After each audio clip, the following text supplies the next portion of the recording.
Voilà, alors maintenant on va passer au rouage de ce management. Donc on a vu que par rapport à ça, donc l'idée c'était ce processus de changement de paradigme économique au niveau de l'Union européenne pour passer donc d'une société traditionnelle où il y avait des emplois qui étaient relativement stables, etc., à une économie qui est beaucoup plus fluide, flexible, etc., et qui génère donc de la flexibilité, de l'insécurité au niveau des travailleurs. Alors, donc là, c'est une copie d'écran, tout simplement, donc de europa.eu, donc c'est sur le Conseil européen. Et donc là, il y a la définition justement de qui fixe les programmes politiques de l'Europe. Donc, et c'est bien le Conseil européen. Ah ben vous voyez ma souris. Donc c'est bien j'ai pas besoin du pointeur en fait. Donc c'est bien le Conseil européen en fait qui détermine. Donc, il ne fixe pas seulement les propriétés politiques de l'UE, les priorités politiques de l'UE, par l'intermédiaire de son programme stratégique, donc c'est-à-dire des grandes orientations de politique économique, puisque c'est eux qui définissent ça, le Conseil européen. Mais il joue également un rôle formel au niveau donc du processus annuel du semestre européen de l'Union européenne. Et il s'agit donc d'un cycle qui permet la coordination des politiques économiques et budgétaires de l'Union européenne. Donc c'est quelque chose de fondamental. Alors ça se passe, la réunion annuelle se passe à peu près en mars. Et donc elle vise à visualiser, à faire un point sur les progrès qui ont été réalisés par rapport aux objectifs qui ont été fixés pour Europe 2020. Alors l'Europe 2020, c'est l'objectif de 2020, c'est de ce dont je vous parlais tout à l'heure, c'est-à-dire le réajustement de la stratégie de Lisbonne qui a été mis en place. Donc lors de la réunion de juin, donc, ils entérinent définitivement ensuite les recommandations par pays, c'est-à-dire les programmes, les PNR, les programmes nationaux de réforme, c'est-à-dire que tous les ans, donc la Commission, le Conseil européen, entérine donc les recommandations par pays. Alors, par rapport à ça, donc, vous avez ici alors, la Commission européenne, celui-là, donc, il date c'est le dernier, c'est celui du 22 février 2017, qui est donc le document de travail qui va servir justement au Conseil européen. Et c'est la Commission européenne qui le fait. Et elle fait ça donc avec des tableaux où il y a en effet les recommandations qui ont été demandées l'année d'avant et les progrès qui ont été faits. Voilà. Donc par exemple sur 2017, vous avez, hop, que je reprenne le bon endroit.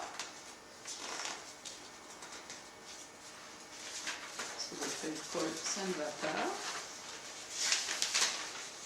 Voilà, la recommandation numéro 2, par exemple, donc c'était veiller à ce que les réductions du coût du travail soient pérennisées et que les évolutions du salaire minimum soient compatibles avec la création d'emplois et la compétitivité. Donc, réformer le droit du travail afin d'inciter davantage d'employeurs à embaucher un contrat à durée indéterminée. Alors ça veut dire tout simplement que pour embaucher plus facilement un contrat à durée indéterminée, c'est qu'il faut pouvoir les licencier plus rapidement. C'est un peu le jargon, mais en fait c'est tout simplement ça. Et donc sur la colonne d'après, donc toujours c'est ce document qui est fait pour le Conseil européen. Des progrès substantiels ont été faits sur cette recommandation-là. Notamment la réduction des cotisations patronales prévues dans le pacte de responsabilité, etc. Après, vous avez aussi la recommandation numéro 3 qui dit d'encourager davantage le retour au travail, avec marqué certains progrès ont été accomplis, etc., etc. Par exemple, sur éliminer aussi donc, les obstacles à l'activité des secteurs des services. eh ben, ils disent qu'il y a certains progrès qui ont été faits par la loi Macron et la loi santé, hein, qui a permis de libéraliser les marchés de la santé, etc., et de détruire, ils ne disent pas ça comme ça, ils disent pas détruire, mais les réglementations qui régissent les professions réglementées. Voilà. Donc ça c'est un exemple. Alors la Commission européenne, elle n'a pas été élue. Hein, ce sont donc actuellement le président c'est Juncker, je me souviens plus de son prénom d'ailleurs. Donc qui n'a pas été élu par le peuple du tout. Hein, c'est ce président-là qui décide donc qui l'entourera et la Commission européenne, elle dispose en fait du pouvoir législatif, enfin, de l'initiative des lois, c'est-à-dire c'est cette commission uniquement qui décide des lois qui vont être votées par la suite par les autres organes de l'Union européenne. Donc le Conseil européen, qu'est-ce que c'est? Ben, en fait, c'est composé de tous les chefs d'État, donc des 28 chefs d'État actuels de l'Union européenne. Donc actuellement, au Conseil européen, il y a donc Emmanuel Macron, hein, qui représente la France. Et donc avant, ben, c'était Hollande, etc. Donc pour la France, c'est le président de la République. Voilà, donc alors, tout ça se présente comment? Donc après, une fois que la commission a fait son tableau d'évaluation et les progrès qui restent à faire, etc., ben, le Conseil européen, à la lumière de ces éléments-là, ben, fait des recommandations, hein, qui sont en fait les mêmes, hein, que celles qui ont été édictées avant. Et ça se traduit en fait par, alors on ne le sait pas, très peu, mais il y a un journal officiel de l'Union européenne. Donc après la diffusion du document final, il y a une parution sur le journal officiel et donc chaque recommandation paraît donc sur ça. Là j'ai mis celle sur la période 2012-2017, hein, c'est-à-dire celle qui prévoyait toutes les réformes que nous avons subies par ordonnance ou pas, ou des fois par ignorance, comme ça, parce que c'est passé. Toutes celles-là, elles sont passées comme ça. Donc pour la période de 2012 à 2017, il était par exemple noté, donc recommandation numéro 2 pour la période 2012-2017, réduire les cotisations sociales patronales et faire en sorte que le salaire minimum évolue d'une manière propice à la compétitivité et à la création d'emplois. Actuellement, je ne sais pas si vous avez vu, mais voilà, actuellement, en effet, ils remettent en cause le SMIC. Ben, c'est exactement ce que l'Union européenne demande depuis 2012, hein, et qui n'a pas été mis encore en place, mais voilà, qui s'impatiente. Sur la recommandation numéro 6, donc il est noté, donc, pour cette période 2012-2017, à mettre en œuvre intégralement et sans délai l'accord interprofessionnel, donc l'ANI, là, l'accord national interprofessionnel dont j'ai parlé, en concertation avec les partenaires sociaux, à prendre des mesures supplémentaires pour lutter contre la segmentation du marché. Hein. Donc la segmentation du marché, c'est ce que je vous expliquais tout à l'heure, c'est-à-dire entre la frange de travailleurs flexibles, intérimaires, en CDD, qui doit s'adapter aux évolutions des marchés et à la loi de la main invisible des marchés, et puis les secteurs plus traditionnels, donc en CDI, etc. Alors ensuite, toujours dans cette réforme du système d'indemnisation du chômage, encourager donc le retour à l'emploi, donc il faut faire en sorte, donc, réforme du système d'indemnisation chômage, mais en faisant en sorte que celui-ci encourage de manière adéquate au retour à l'emploi, c'est-à-dire que bon, il ne faut pas donner trop parce que sinon les gens, voilà, donc il ne faut pas trop les sécuriser non plus parce que sinon ils restent au chômage. Ensuite, donc, améliorer aussi le passage de l'école au travail, etc. Enfin, je ne vais pas tout vous relire. Tout ça sont des documents donc, publics, hein, au journal officiel, sur Internet, qu'on peut trouver, alors pas forcément facilement parce que personne ne nous informe en général dans les médias de tout ça, mais voilà. Alors, je vous propose donc là un documentaire, un extrait documentaire de France 5 qui est assez intéressant à ce niveau-là et qui explique bien les rouages avec des gens.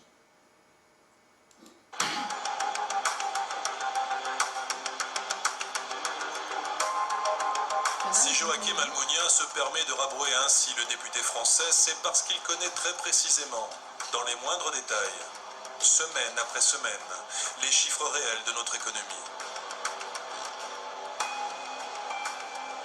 C'est la DG ECFIN, la Direction Générale et Financière, qui s'en charge. Derrière ces vitres, 600 experts en économie venus de tout le continent travaillent sans relâche. Leur mission ? Surveiller les comptes publics des 27 pays d'Europe.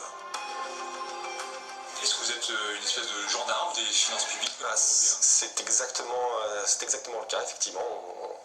Comme je vous le disais, on vérifie, on s'attache à faire respecter le pacte de stabilité et de croissance, et notre but ici, c'est de faire en sorte qu'il soit bien suivi par l'ensemble des États membres de l'Union européenne. Français, spécialiste des statistiques, Salvatore Serravalle travaillait auparavant au ministère des Finances à Paris. Détaché à Bruxelles, il obéit maintenant aux autorités européennes. Sa tâche, veiller à ce que les 27 États membres, dont la France, respectent la règle d'or. Le déficit public ne doit pas dépasser 3% du budget national. Nous, on vérifie que ces critères sont bien respectés, et s'ils ne le sont pas, on met en place certains mécanismes visant à ramener les États membres dans les clous du pacte. On peut émettre ce qu'on appelle ensuite une mise en demeure, si la recommandation n'a pas été suivie des faits, qui de nouveau demande aux États membres de converger vers des cibles budgétaires plus raisonnables.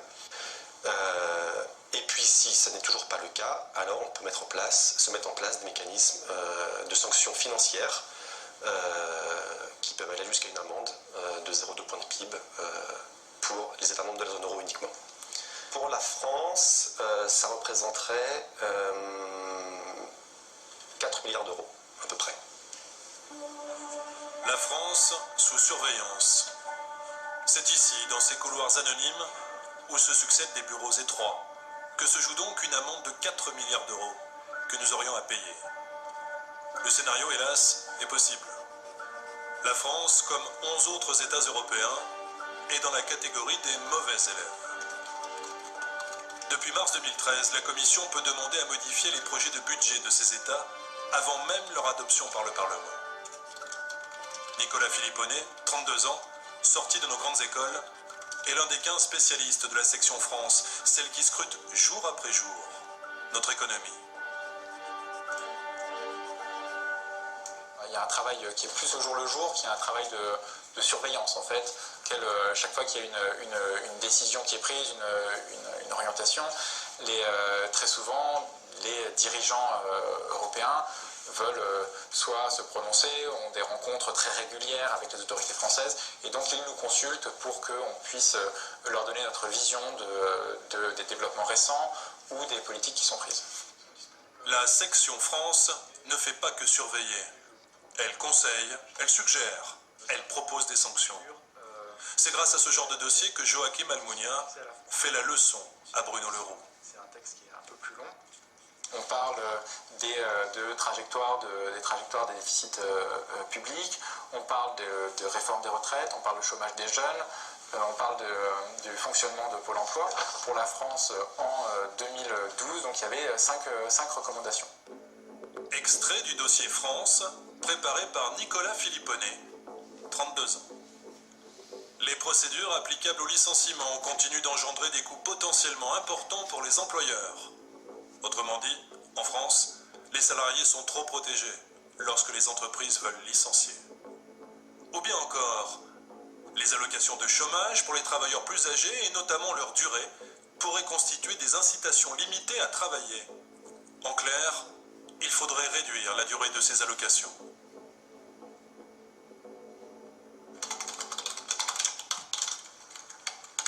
Ce qu'on peut espérer, c'est qu'effectivement, nos recommandations, le bilan approfondi qu'on a publié, ont contribué à la prise de conscience par les autorités françaises que de ce point de vue-là, il y avait un problème et qu'il fallait prendre des mesures.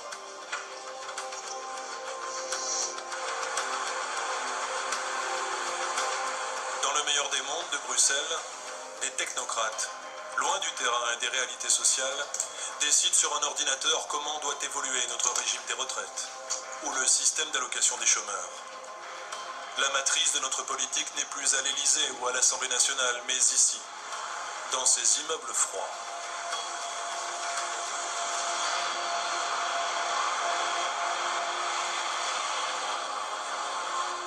Voilà, donc c'est un documentaire France 5 qui a été diffusé, je crois, en 2013. Alors, au niveau du diaporama, voilà. Et qui est assez intéressant parce que là, c'est sur l'extrait justement. Alors, ça s'appelle Le vrai pouvoir de Bruxelles.